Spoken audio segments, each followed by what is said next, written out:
The year is 2010, roughly. I'm at the dentist office. I am 12 years old, and I just got diagnosed with a cavity.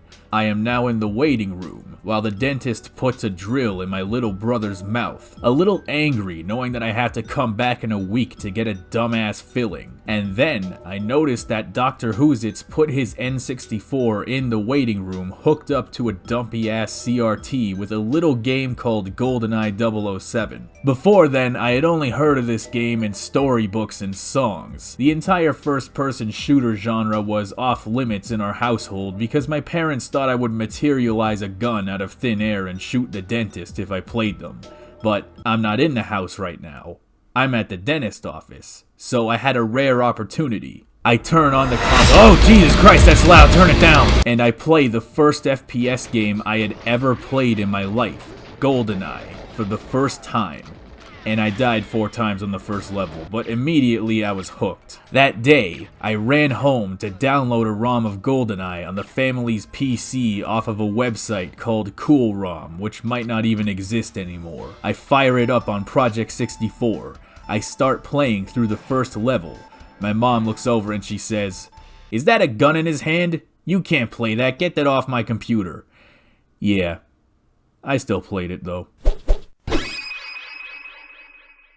If you've been watching me for a while, you may have picked up on the fact that I have a lot of attachment to GoldenEye. Even though I've criticized it a lot, it's a game that I cherish not only for being the first FPS game I played, but also because I've always been aware of its contributions to the video game medium. This is the missing link for not only FPS games, but so many of the conventions that we take for granted today. You remove this game from history, the medium looks very different. This was the Mario 64 of FPS games. And even today, you can still find people who would rather play GoldenEye on the N64 than any modern FPS. I'm not one of them, but more on that later. Even though it's based on a blockbuster movie, when people say GoldenEye, they're usually talking about the game, at least in my experience. There's even an episode of Jimmy Fallon where he plays GoldenEye with Pierce Brosnan. That is insane. I don't think any other licensed movie-based game has a legacy that powerful. To this day, I still haven't even seen the whole movie. I got to the part where the Canadian Minister of Defense or whatever falls for an extremely obvious honeypot and I just had to shut it off. That is borderline treasonous and a disgrace to our nation and its proud and storied history. Movie aside, because of GoldenEye's legacy, I think it's time I talked about it properly.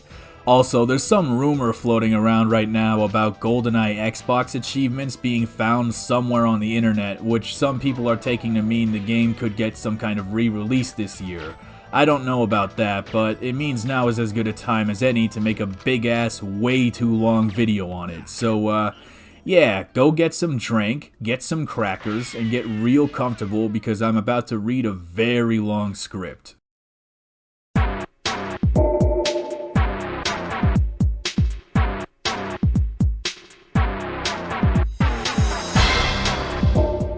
Before we discuss GoldenEye, I think it's important that we first discuss the numerous ways you can play it. Depending on the avenue through which you choose to play this game, the experience will be very different, at least I think. Although you could probably say this about any game, I feel that it's especially true of GoldenEye and most FPS games for that matter. For instance, you can find a billion different versions of classic Doom, but playing it on the Super Nintendo is not even remotely the same as playing it on a PC. While some say the best games can get away with technical problems, I feel like this is only true to a fault. There is a point at which technical problems can torpedo the experience, and I think FPS games as a genre tend to suffer the most from this because of how much they rely on successive, quick, precise reactions. So I think it's very important to have that context when discussing any of these types of games, especially when they're as old as Doom or GoldenEye. The tricky part about talking about games this old is always the question of, okay,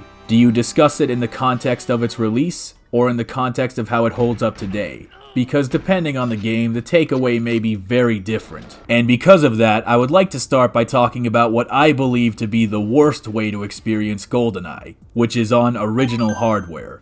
Now, depending on who you ask, this is the only real proper way to enjoy it, and for a while, you know, that was literally true, right? This is an N64 game when all is said and done, for better or worse, and I can kind of understand that mentality, right? The authentic experience is a bit of a unique thing, like you're playing a piece of history. But when it comes to technology, which is constantly evolving, some things are better to stay in the past. You see, the reason I said better or worse is that on original hardware, you will experience frame rates as low as 9 to 12 FPS with 240i resolution and the N64's dog-ass anti-aliasing approach that turns distant enemies into a blurry blob of graphical diarrhea that can snipe you from 3 miles away. And you have to deal with the N64 controller. Now, if it's 1997, nobody cares, right? As far as you knew, it couldn't get any better than this. This was a technical marvel of fucking moon landing proportions, right? But when you live in the year 2022, you know, things are a little bit different. Now you might ask, but Bino, my cousin, why is it that 240i resolution is horrible for GoldenEye, but Mario 64 and Banjo-Kazooie are completely fine at 240i? Well, the reason is that even though games like Mario and Banjo could definitely look nicer at a higher resolution, none of the challenges or obstacles that those games present are such that you need to make super precise maneuvers and shots at distant blurry points of light under threat of being annihilated in a split second. If there's a platformer enemy in Mario or Banjo, it's right there and it's big and distinctive and bright enough that you know exactly what you're up against because it's a whimsical, cartoonish scrimblow-bimblow world, you know what I mean? That's just the nature of these genres, it's not the same as GoldenEye. You see that thing right there? That's a fucking grenade. This isn't unplayable per se, I did actually manage to get pretty far on 00 Agent difficulty, but when it goes bad big time. You may have noticed that all of my criticisms of GoldenEye so far are entirely the result of the hardware it was made for. It's easy to say, oh well, it needs better frame rate and resolution, but it's a Nintendo 64, so that's not really fair to ask. To discuss the actual gameplay achievements of this game, I think you need to remove the technical barriers that hurt the game in its original form, and thanks to contemporary technology, we actually have the tools to remove those barriers. Which brings us to the second way to play the game. On an emulator. Playing GoldenEye on a basic bitch N64 emulator like Project 64 brings with it all kinds of nice things. You can use any controller your computer can recognize. If you have a PS3, PS4, PS5, Xbox 360, Xbox One, Switch Pro controller, and the appropriate USB cable, chances are you can probably play with it. I played this with a PS4 controller, and it was a hell of a lot better than an N64 controller, let me tell you that right now. Emulators also allow you to use save states like a bitch, which is very nice if you're playing the Control Center mission on 00 Agent difficulty. On top of all this, since the system requirements for emulating N64 games are basically trivial compared to modern machines, you can blow it up to 1080, 1440, 4K, 8K, a billion K, and run it at 60 FPS. It's not perfect, but, I mean, it's better than this. Then there's the third way to play GoldenEye, which is the Xbox Live Arcade Remaster.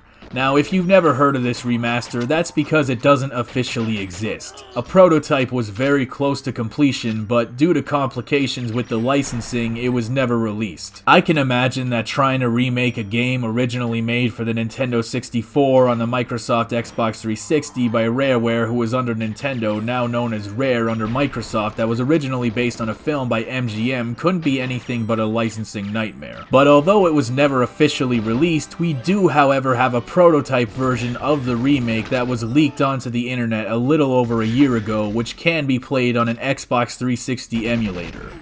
And it's amazing. Fundamentally, the game is basically identical to the original, except now there's proper dual thumbstick support like a modern shooter. This little change does wonders to bring GoldenEye into the current generation, and with the removal of the technical barriers like the N64's dog-ass control stick, it suddenly becomes much easier to appreciate the things that this game does in terms of gameplay. It is worth mentioning that the original does actually have a dual thumbstick setup, but that requires you to play with two N64 controllers controllers, which is a little excessive in my opinion, and the sticks are still garbaggio, but more on that later. When you combine these control improvements with the super updated character models and textures, it really does make this game feel just like it probably did back in 1997, playing it for the first time. Or so I imagine. This is almost the ideal way to play GoldenEye, but in my opinion, there is just one method that beats it out by a little bit. You see, there exists a special modified version of the N64 emulator 1964 that allows you to play an absolutely uncompromising version of this game at 60 FPS, HD resolutions, and mouse and keyboard support. Playing this game with a mouse and keyboard is, beyond any shadow of a doubt, the ideal way to play this game. I have always been in the camp of FPS games are best played on a mouse and keyboard, because the level of precision and twitchy speed granted by a mouse is such that you can never blame the controls for your own shortcomings as a player, and that is the best way to make a game in my opinion. Give the player as few excuses as possible to blame anyone but themselves for losing, and I think this method achieves that 100%. Playing GoldenEye like this makes you feel like John Wick.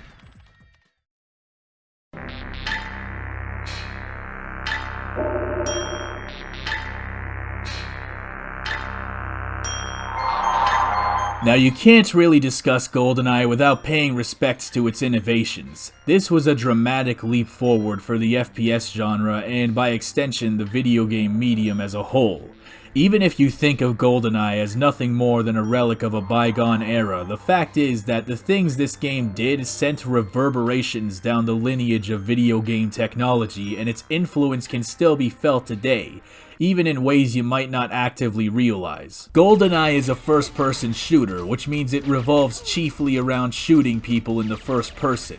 But how did it set itself apart and seem new and groundbreaking against an entire genre?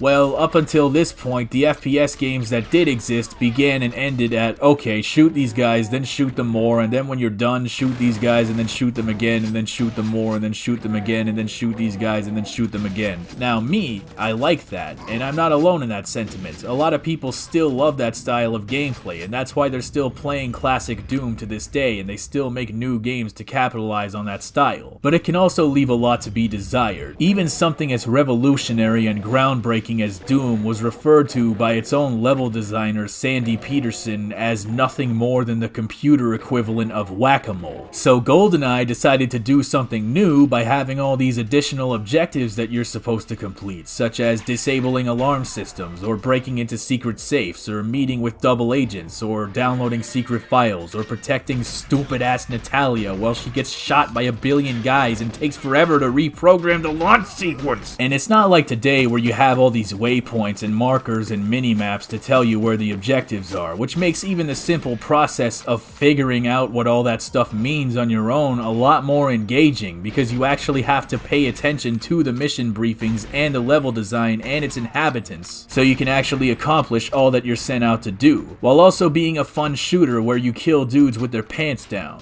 Literally. And speaking of killing dudes with their pants down, the thing I most often forget about GoldenEye is that it is a stealth game.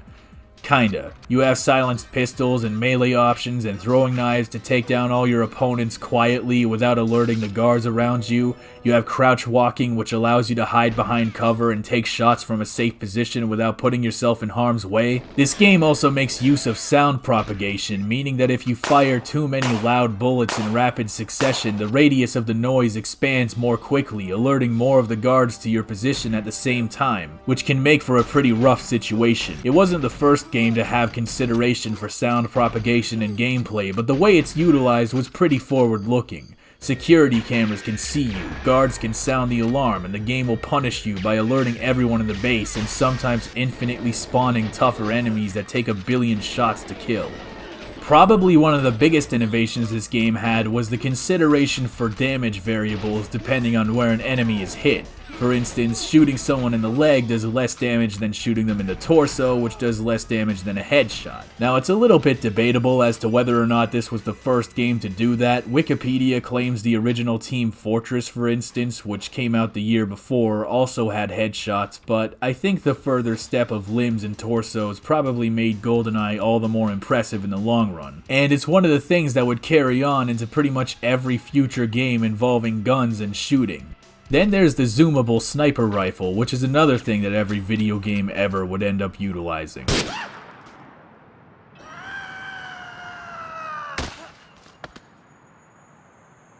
And none of this would have been possible without the analog stick. Although the N64 controller is terrible, the precision and fluidity granted by the analog stick unlocked a goldmine of buried potential within the gaming medium, and this granted GoldenEye a level of precision that you didn't really see on console-based FPS games beforehand. You can hold R and stop in place and precisely drag the reticle across the screen to shoot dudes in a very precise manner. It is worth noting that this game offers a ton of different control schemes, and while the default one is okay, I found myself really liking the solitaire mode, where you move with the C buttons and look around with the stick. If you're playing on original hardware, this is as close as you can get to a contemporary control scheme, short of using the two controller dual stick setup, which I'm never gonna do, so if you want to try that out, be my guest.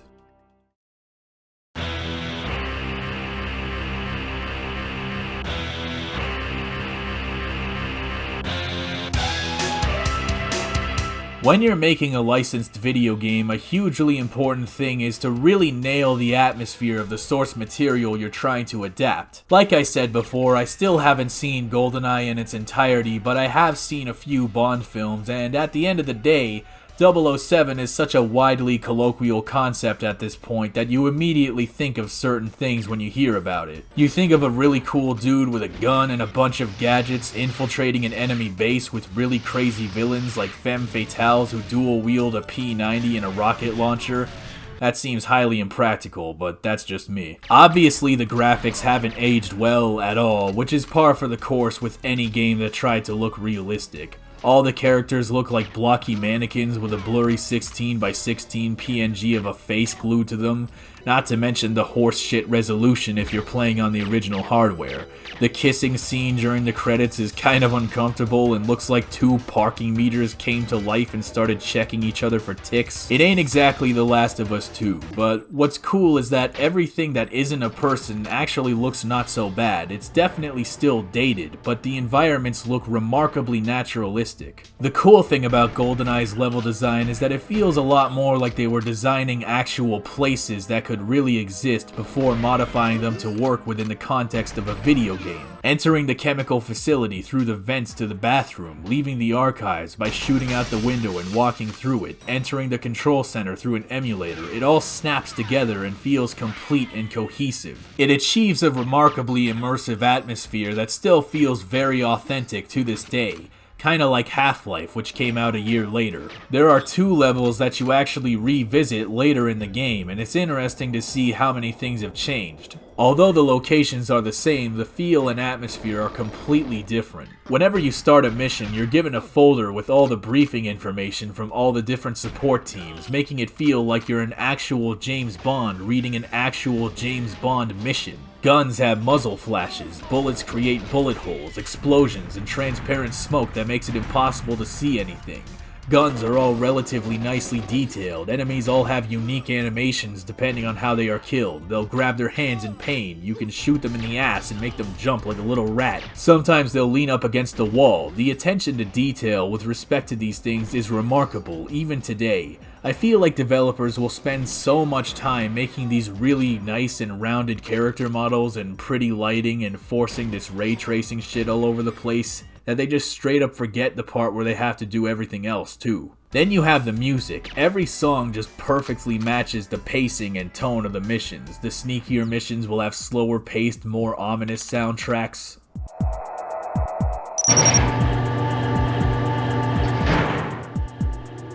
But some missions are just this exciting, pulse-pounding, high-tempo shit where you're getting pursued by 3 guys and the gun cameras snipe you through 70 feet of iron shipping containers, or you're trying to escape a missile silo before it gets blown to hell, or pursuing the people who captured Natalia, driving a fucking tank through the streets of St. Petersburg and trying very, very hard not to accidentally crush any civilians. You have the elevator music in the control center, but then you step out of the elevator and are greeted with the hardest beat you will ever hear in a video game.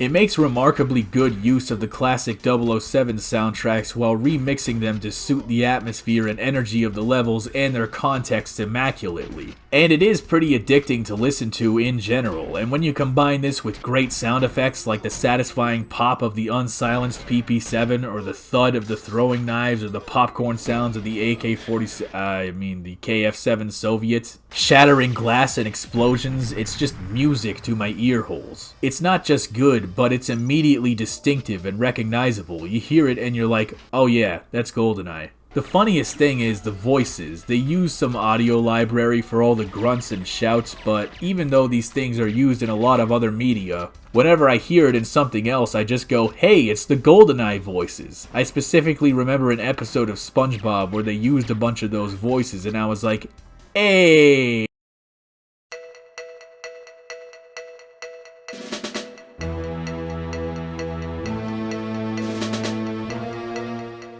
All of that shit probably sounds really cool, but the question is, how does that all fit together as a game? Well, because of how this game works, it ends up feeling very unique and much unlike other FPS games I've played. It's non-linear like Doom, but has elaborate objectives like a contemporary FPS, except without the markers and waypoints, meaning you have to figure it out on your own. This can be a curse and a blessing. Like I've said before, it's really cool because you feel like an actual badass spy dealing with an elaborate and sensitive matter of national security. But it can be harmful to the pacing, especially with these big, sprawling, confusing levels. It's possible that if you'd seen the movie already, some of it might be a little more intuitive, but I wouldn't know. It is also worth noting that I've done a billion playthroughs of this game across original hardware and emulators, so I happen to be pretty familiar with what the game wants me to do and where everything is. It's been a very long time since that first blind virgin GoldenEye playthrough, but I remember a lot of confusion, a lot of getting lost, and just not understanding some of the objectives, combined with enemies that can just annihilate you when playing on the harder difficulties, which, yeah, this is another game with selectable difficulties, which if you know me, you know I'm not usually a huge fan of. I do recommend playing the game on 00 Agent difficulty because that has the most objectives and requires the most strategy and competence, which makes for a much more engaging experience in my opinion. Now the thing about GoldenEye is that this game is a bastard. GoldenEye is the type of game where one very minor mistake can just moose fuck an entire mission, at least on 00 Agent difficulty. This is true no matter what version of the game you choose to play. In the back half of the game, getting through one room without taking damage is an achievement that will probably be instantly invalidated upon entering the next area. I was playing one mission on the emulator, I think it was the Archives, and I actually had a very good run in the beginning. I got out of the interrogation room and was relatively quiet in my approach to killing the guards. I took no damage and I was on a roll. Until this son of a bitch shot these Amazon boxes behind me, which exploded because why wouldn't they? And I lost more than half of my health in that split moment. Then there was this other time where I was playing the train mission on original hardware. I got really close to beating it when a guard who I had never once seen in any other attempt of this mission that I had made across any platform opens the door, opens fire, and annihilates me.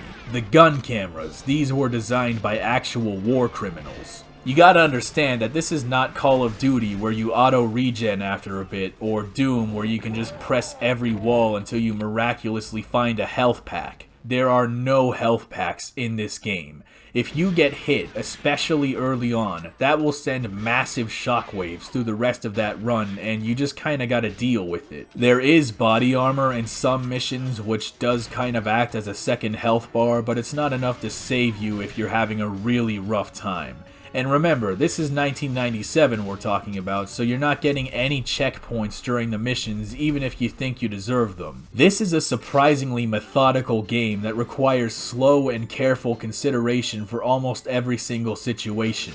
The more you die, the more you learn. And when you retry a mission, you are now armed with more knowledge of how the level is going to behave and what type of bullshit it's going to pull. Like how this fuck-ass with an SMG is hiding in the bathroom door of the train and he pops up behind you and tries to end you, or how there's a stupid gun camera in the corner here that is barely discernible and can shoot you through 87 iron crates. Or how if you fire your gun too much or something, Natalia runs away into the attic and you have to chase her and bring her all the way back downstairs. The more familiar you get with a mission, the more open it becomes to experimentation and smart decision making, like deciding what order to pursue the objectives in, or how you choose to approach them. Like the streets mission where maybe you think, ah crap, maybe I should use this tank so I can sustain more damage, but then I might accidentally run over civilians and landmines and have to put up with literal tank controls. I like to think that James Bond has a million clones, and every time you die in the game, the clone's memory is passed on to the next one they send out, and that's how he knows what to do in every mission.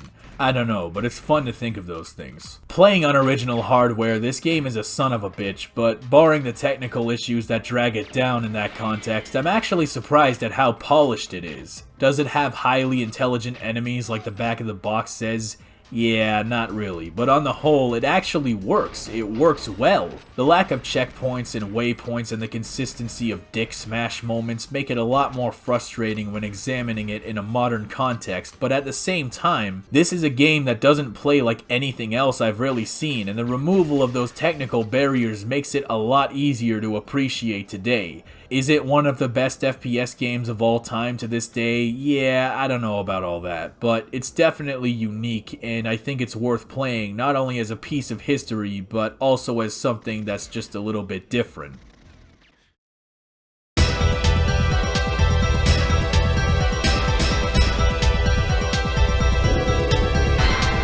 Yeah, wait. There better not be more body armor for you there. Please. Look, it's an assault rifle. No shit. I didn't think I'd get it. Oh, fuck. Oh, what? Wait, where'd it go? I shot it to hell. It like one shot? What? When people talk about GoldenEye, they're often referring to the multiplayer. Even though I have chiefly played the solo campaign, I would be remiss if I didn't discuss the multiplayer myself. It is worth noting that I could only dig up one other person to play this game with. The multiplayer is most insane with 4 people, but even just 2 people result in a uniquely chaotic type of fun. Even with the technical problems of the original hardware, it's still great because unlike the campaign, it affects all human players equally. Playing games like this in single player is a dickhead because the AI is not inhibited by the same earthly limitations as a human player, so playing with other people has a way of equalizing things, and it's a very, very different experience than the campaign. Oh, please. Honestly. God damn it, man. What is happening? Look at the bullet holes on the wall. Oh my god. Look at the bullet holes on the wall. We turn around and look at all of them. Those are all from mine.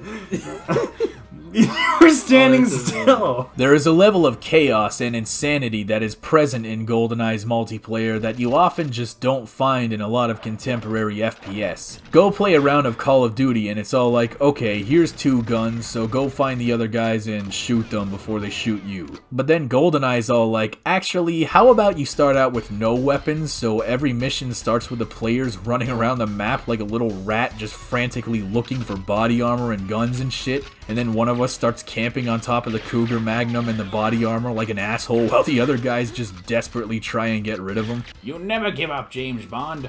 You're just like your father. The other James Bond. Oh! From what I understand, the multiplayer was a feature that was added at the last minute and wasn't intended to be part of the game originally, and to some extent that kind of explains a lot. It's very clear that there wasn't a lot of consideration given for balancing and fairness, but that kinda doesn't matter. In fact, that actually makes it a lot more engaging. Everybody who has played this game in multiplayer has at least one story where one of their asshole friends would just play his Oddjob and nobody could hit him because he was too short. Man, I hit you with a number of grenades. It should have been bigger number. It should have been bigger number. The multiplayer is easily the thing that keeps this game more alive than ever to this day, and I could wrap it up in fancy academic terms, but I think the footage kinda speaks for itself. I swear if you kill me before I get a single shot off you with this...